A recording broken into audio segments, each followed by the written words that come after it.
नमस्कार साथियों, आज हम सुनने वाले हैं think and grow rich book का चैप्टर 8 अमीर बनने की ओर उठाएं 7वां कदम निर्णय। लगभग 2,50,000 लोगों के जीवन वृत्तों का गहन विश्लेषण करने के पश्चात मैं इस निष्कर्ष पर पहुंचा हूं कि निर्णय न ले पाने की क्षमता उसमें असफलता का मुख्य कारण बनकर उभरती है।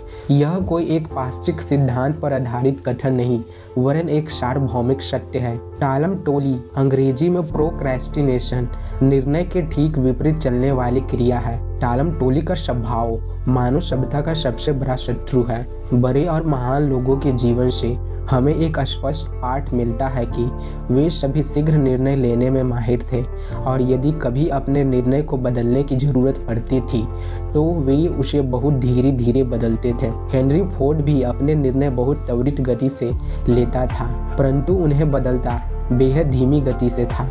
अपनी उस आदत के कारण बहुत से लोग उसे जिद्दी भी समझते थे।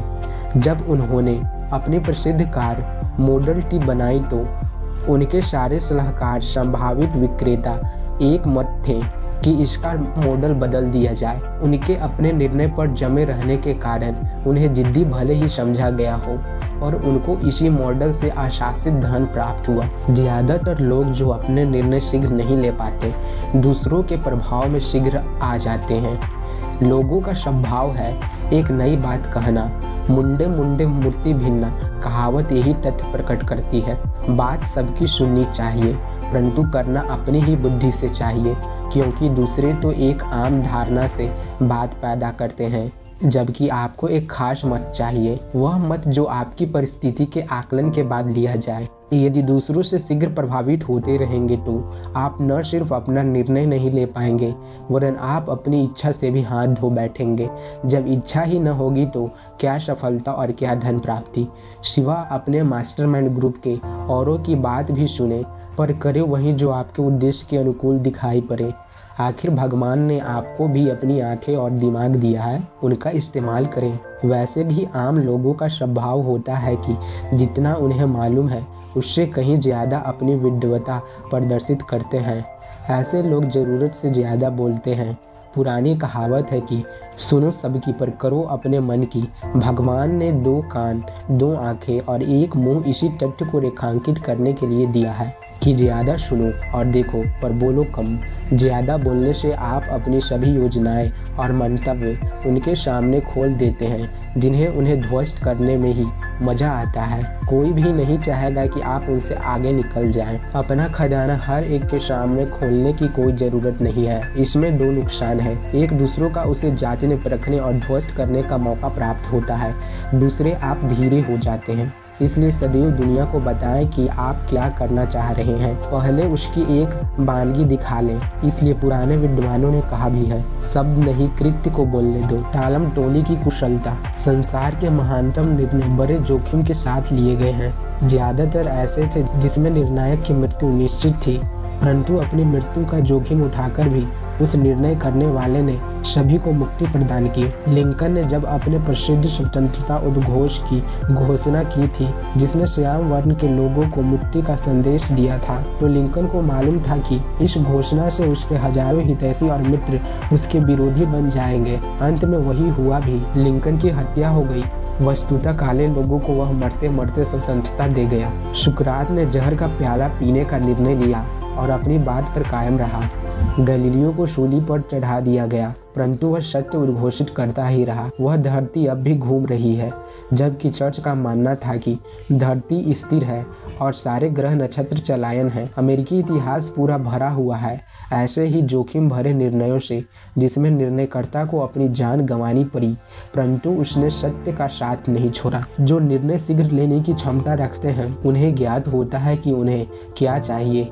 यही कारण है कि वह नेता होते हैं। जो निर्णय नहीं ले सकते वे मात्र अनुयायी होकर रह जाते हैं। आप जीवन के किसी क्षेत्र में देख लें, जो शीघ्र निर्णय लेते हैं वह अपने क्षेत्र के सिरमौर बनते हैं। चाहे नेपोलियन हो या लिंकन, सिकंदर हो या जॉर्ज वाशिंगटन, महात्मा गांधी हो या जवाहरलाल नेहरू, ये सभी अपने त्वरित निर्णय लेने की क्षमता से इतने महान नेता बन पाए। शक्तिशाली धारा के सम्मान होती है, वह रास्तों की सारी रुकावटें दूर कर अपनी राह स्वयं निकाल लेती है। उसके बरक्स अनिर्णय एक आलसी बंधा ढका तालाब जैसा होता है। प्रायः अनिर्णयात्मक आदत की शुरुआत जवानी में ही हो जाती है। जैसे जैसे जीवन में वह व्यक्ति आगे बढ़ता जाता है, उसकी निर्णय न ले पाने की प्रवृत्ति और उदंड होती जाती है। ऐसा वही लोग करते हैं जिनके पास अपने उद्देश्य की स्पष्टता नहीं होती। तूफान में बहता हुआ सूखा पत्ता क्या निर्णय लेगा? उसकी नियति तो सिर्फ तब तक रहना है जब तक वह स्वयं ही खंड खंड होकर व्योम में विसर्जित न हो जाए। उसका बहुत बड़ा कारण हमारी शिक्षा पद्धति की कमजोरियां हैं। यह कभी नहीं सिखाती कि निर्णय लेना आवश्यक प्रक्रिया है उत्थान के लिए। निर्णय लेना, अपना उद्देश्य स्पष्ट रखना सफलता की आवश्यक सीढ़ियां हैं। भेड़ चाल के मारे हुए ज्यादातर विद्यार्थी विद्या प्राप्ति के बाद स्वयं को अनिर्णय के चौराहे पर खड़ा पाते हैं। शिक्षा पद्धति में स्कूली फॉर्म भरने में एक खास कॉलम होना चाहिए जिसमें विद्यार्थी यह स्पष्ट लिखे कि उसका कोई डिग्री या सर्टिफिकेट प्राप्त करने के पीछे उद्देश्य क्या है, क्यों उसे शिक्षा चाहिए, आखिर उसका उद्देश्य क्या है, क्यों वह बीए या एमए या एमबीए करना चाहता है। दुर्भाग्यवश स्कूली शिक्षा अवधि में जो अनिर्णय की आदत विकसित कर ली जाती है वह पेशेवर काम में भी अपना प्रभाव दिखाती है। सबसे पहले तो ऐसा विद्यार्थी यही तय नहीं कर पाता कि उसे कौन सा व्यवसाय चुनना है। पढ़ाई पूरी करने के पश्चात जो नौकरी हाथ आती है वह वही करने लगता है। आज 90% लोग वह काम कर रहे हैं जो उनका चुना हुआ नहीं है। देश में कुछ भेड़ चाल का बोलबाला रहने के कारण सभी एक से ही पेशे में घुसना चाहते हैं बिना अपनी योग्यता या काबिलियत की परवाह किए। जब आप एक प्रबंधन योग्यता वाले प्रत्याशी को शोध कार्य में घुसेरेंगे और शोधकर्ता को प्रबंधन का काम देंगे तो आप दोहरा नुकसान करेंगे, न सिर्फ उस व्यक्ति का वरन देश का भी। और दो अच्छी सेवाओं से हाथ धो बैठेंगे और पाएंगे दो खराब सेवाएं। और निर्णय का एक बहुत बड़ा कारण लोगों में अपने काम के लिए कोई कुर्बानी देने के वादे में कमी भी है। चाहे ये लोग अपने अभिभावकों को गलत व्यवसाय चुनाव का दोषी बताएं, परंतु सत्य तो यह है कि उनमें खुद भी न साहस था न कुर्बानी का जज्बा कि अपने मन का पेशा चुनते। ज्यादातर लोगों का यही हाल है कि मन को तो मिलता नहीं, अतः जो मिलता है उसे ही चाहने लगता हूँ। स्वाभाविक है कि ऐसे लोग अपने काम के शिखर पर नहीं पहुँच सके क्योंकि न उनमें उसकी इच्छा ही होगी, न जुनून और न ही स्वतः प्रेरणा। निर्णय की स्पष्टता बड़े साहस की मांग करती है। अमेरिका के डिक्लेरेशन ऑफ इंडिपेंडेंस पर दस्तखत करने वाले 56 लोगों ने अपना जीवन दांव पर लगाकर इस दस्तावेज को वैध बनाया था। हर आदमी सफलता की कीमत चुकाता है, परंतु उसके लिए साहस भी बहुत चाहिए। लिंकन, एडिसन या हेनरी फोर्ड ने अपना जीवन दांव पर लगाकर सफलता अर्जित की थी।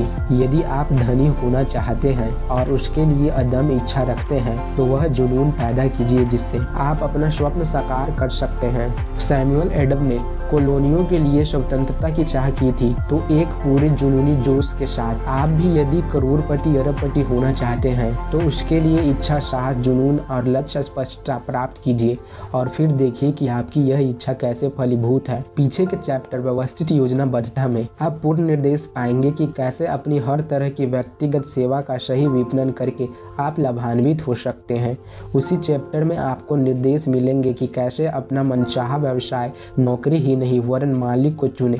लेकिन यह निर्देश किसी काम के नहीं होंगे यदि आप स्पष्टता से उन पर ध्यान देने का चुनाव न करेंगे। इसलिए शांत चित्त से उन्हें चुने और व्यवस्थित होएं। धन्यवाद।